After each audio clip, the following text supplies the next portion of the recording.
How to convert units. First, let's do a little review. When you have a fraction and the numerator is equal to the denominator, that fraction is equal to 1.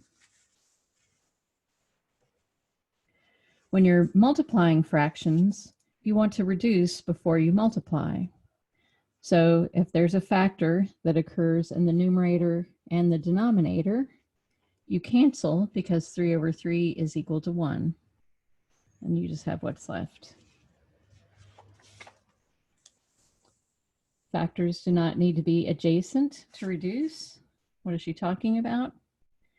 Well, this 2 and this 2 aren't in adjacent fractions, but you can still cancel them because 2 over 2 is equal to 1. Also 5 over 5 is equal to 1, and you just get 7 over 3.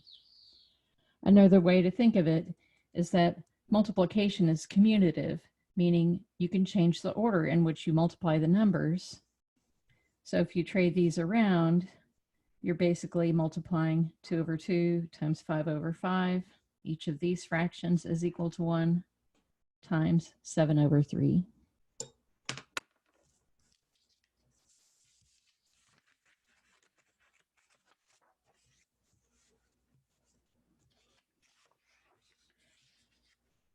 One times any number is equal to the same number. So 1 times 5 is 5.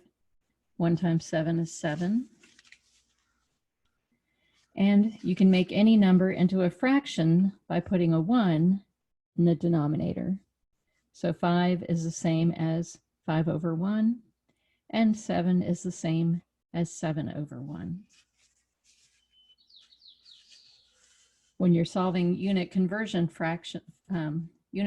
problems, you'll use the calculator. And remember that when you type a fraction into the calculator, you type it in as 2 divided by 3. Sometimes you have multiple fractions you're going to type in, like 2/3 times 5 over 7.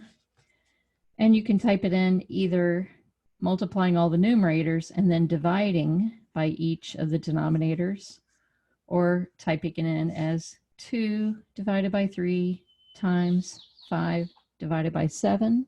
You could hit pause, try it out, and you'll see that you get the same number either way.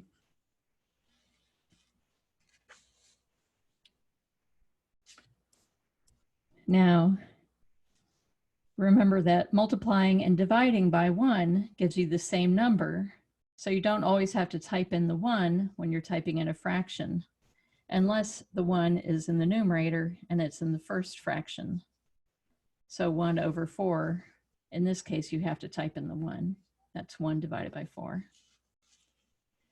But if you have a fraction with a lot of 1s in it, like 1/5 times 7 over 1 times 1 over 3 times 2 over 1, you have to type in this 1 because it's first, but then the 7 divided by 1 is the same thing as 7, and then you're just multiplying by 1, which is the same number, dividing by 3, and multiplying by 2.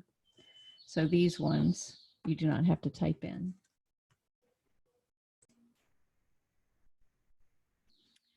To convert units, we'll be using unit equivalencies.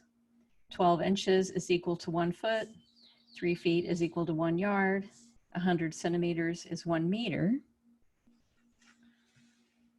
And then we'll make these unit equivalencies into a fraction that's equal to 1. Remember, if the numerator is equal to the denominator, that fraction is equal to 1. And you can multiply by that fraction, and it doesn't change the answer because multiplying by 1 gives you the same answer. You could put the inches over feet or the feet over inches. That's the key to solving unit conversion problems. So these fractions that are equal to 1 are called unit conversion factors. Let's look at an example. So we have 2.5 feet. We want to make it into inches. We'll use the unit conversion. 12 inches equals 1 foot. the first thing you want to do is take what you have. This is what you have. Feet, inches is what we want. Take what you have and make it into a fraction. Remember, you make something into a fraction by putting a 1 in the denominator. So 2.5 feet is written as 2.5 feet over 1. Then you take your unit equivalency and make your unit conversion factor. Pretty soon you'll be able to do this in your head, but I wrote it out. So it's either going to be 12 inches over 1 feet or 1 foot over 12 inches. And remember, both of these fractions are equal to 1 because the numerator is equal to the denominator. So the choice that you're going to make is which unit conversion factor do I multiply by? Well, you look at what you have, feet in the numerator, and you choose the one that will cancel feet. So I'm going to choose the one that has feet in the denominator because feet over feet is equal to 1. So I'm going to take what I have, 2.5 feet over 1. I'm going to multiply by 12 inches over 1 foot because that will cancel the feet because feet over feet equals 1. What are we left with? 2.5 over 1 times 12 over 1, and we're left with inches. These are both in the numerator, so I just multiply, and I get 30 inches.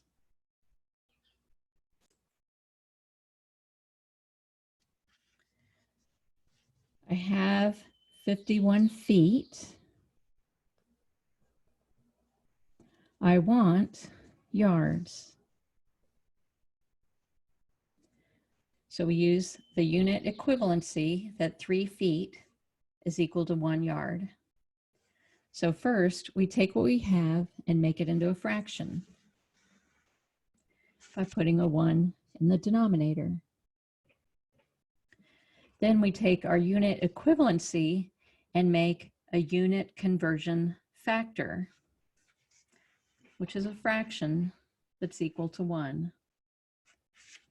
So we're either going to use 3 feet over 1 yard or 1 yard over 3 feet. But we want to use the fraction that will cancel what we have, which is feet in the numerator. So the unit conversion factor I will use is 1 yard over 3 feet because that one has feet in the denominator.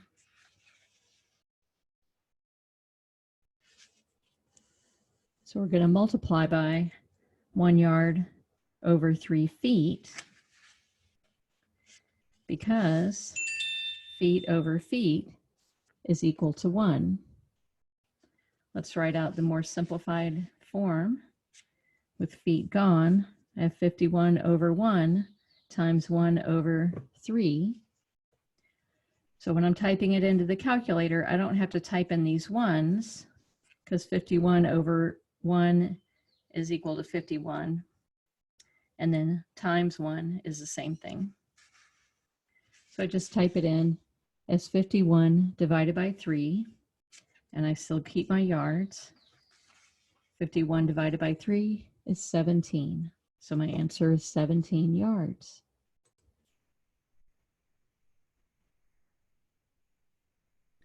"120 kilometers per hour is equal to how many miles per hour?" Recall that per means divided by, so this is already a fraction.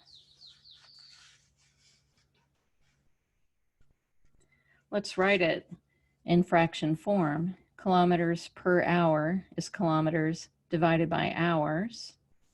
Miles per hour is the number of miles divided by the number of hours. And that's the number of kilometers in 1 hour.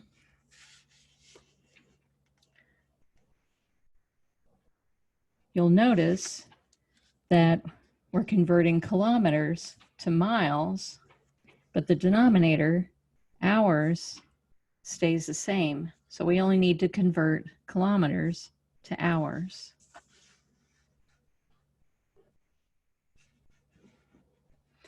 So we'll use the unit conversion that 1.61 kilometers is equal to 1 mile. And then we'll make a unit conversion factor.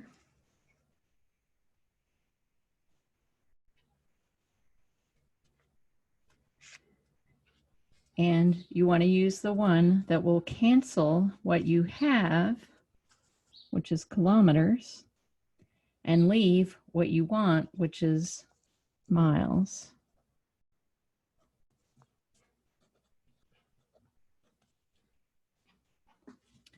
Well, I have kilometers in the numerator, so I want to choose the one that has kilometers in the denominator, because kilometers divided by kilometers equals 1.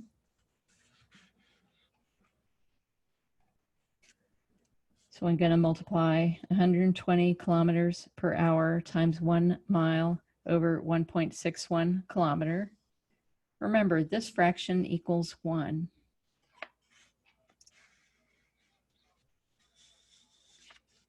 I can cancel kilometers because kilometers over kilometers equals 1.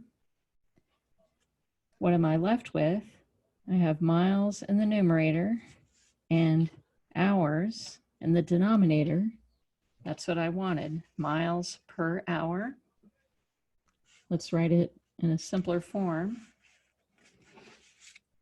So I have 120 over 1 times 1 over 1.61, and I'm left with miles per hour. So we just type that in as 120 divided by 1.61 miles per hour, which is 74.5 miles per hour.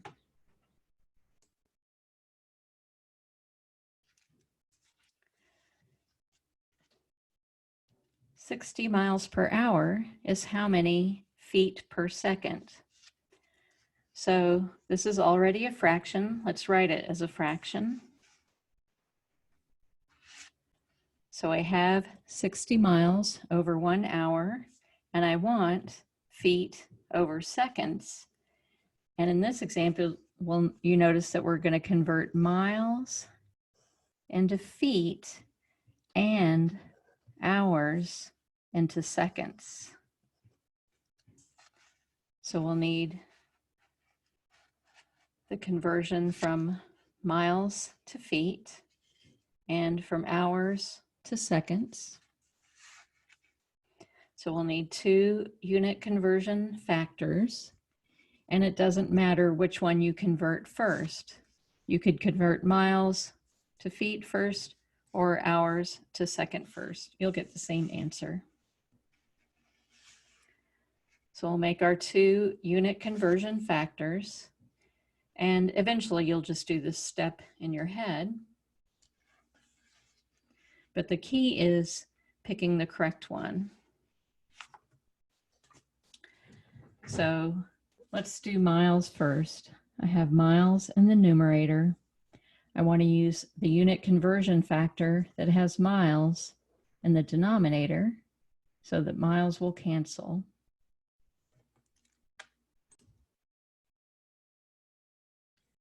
Miles over miles equals 1, and I'm left with feet in the numerator, and let's check. That's what we want, feet in the numerator. Now I have hours in the denominator, so I want to pick the unit conversion factor that'll cancel hours. So if I have hours in the denominator, I want to pick the one that has hours in the numerator.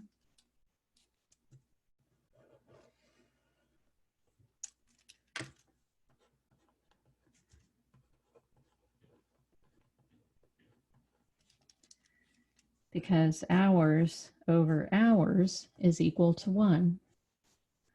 let's check. I have seconds left in the denominator, and that's what I wanted.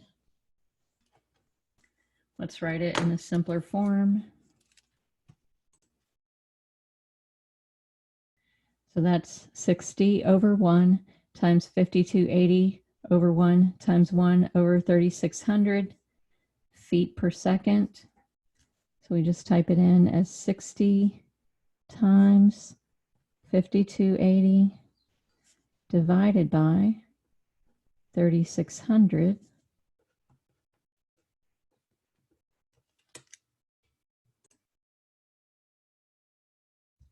And we get 88 feet per second.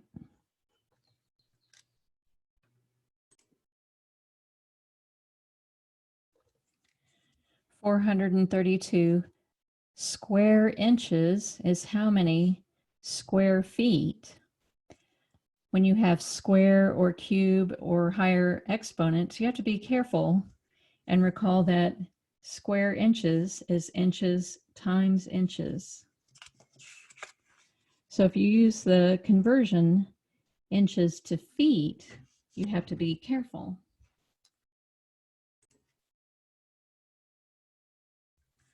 So first, you decide which unit conversion factor you're going to use, inches over feet or feet over inches. Well, I have inches in the numerator that I want to cancel, so I choose the one that has inches in the denominator.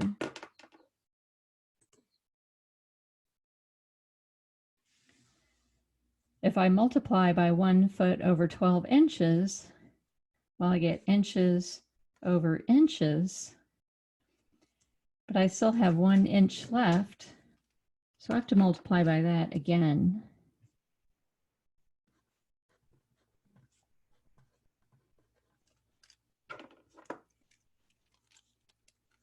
Inches over inches is equal to 1, and I'm left with feet times feet, which is square feet, and that's what I was looking for. Let's rewrite this simpler. That's 432 over 1 times 1 over 12 times 1 over 12. To type it in, you type in 432 divided by 12 divided by 12, and we have square feet left. And we get 3 square feet.